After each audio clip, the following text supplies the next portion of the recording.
Guys आप लोग ये जानकर हैरान रह जाएंगे कि एप्पल के आईफोन 12 128 GB की कीमत इंडिया में 80,000 रुपए है, जबकि उसकी रियल प्रोडक्शन कॉस्ट मात्र 30,000 रुपए ही है। मजे की बात यह है कि यही फोन यूएस में 58,000 रुपयों में बिक रहा है। पर सवाल यह है कि 30,000 रुपए की प्रोडक्शन कॉस्ट वाला फोन आखिर इंडिया में 80,000 रुपए का यानी कि इतना महंगा क्यों बिकता है, चलिए जानते हैं। सबसे पहली बात तो यह है कि एप्पल खुद अपने प्रोडक्ट्स पे 50% तक की प्रॉफिट मार्जिन रखता है, यानी कि अगर किसी आईफोन की कीमत यूएस में 60,000 रुपए होगी तो 30,000 रुपए उसकी कॉस्ट होगी और 30,000 रुपए एप्पल का प्रॉफिट मार्जिन होगा।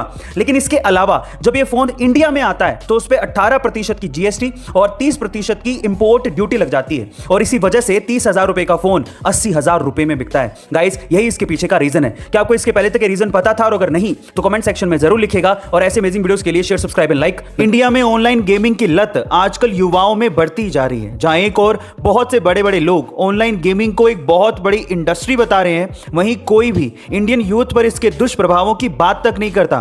पर चीन की सरकार ने इस पर कड़े कदम उठाए हैं। चीन ने अपने देश के युवाओं को ऑनलाइन गेमिंग की लत से छुटकारा दिलाने के लिए सख्त नियम बनाए हैं। इसके अनुसार कोई भी 18 साल से कम उम्र का युवा वीकडेज में ऑनलाइन गेम नहीं खेल सकता।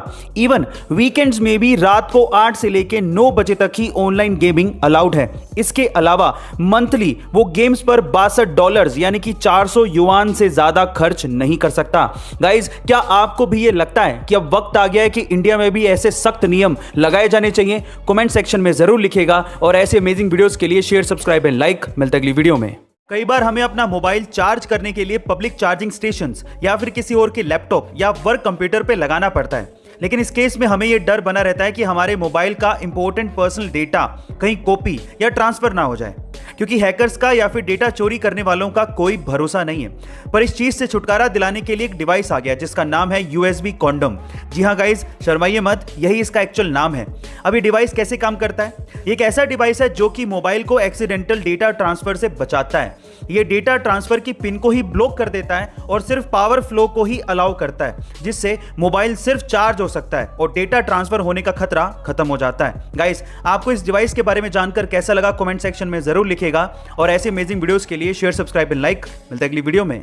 गाइस क्या आपको पता है कि महिंद्रा एंड महिंद्रा कंपनी का नाम पहले मोहम्मद एंड महिंद्रा था? जी हाँ गाइस, आप ठीक सुन रहे हैं। केसी महिंद्रा और मलिक गुलाम मोहम्मद ने मिलकर 1945 में मोहम्मद एंड महिंद्रा कंपनी की शुरुआत की थी और एक कंपनी पहले स्टील का कारोबार करती थी।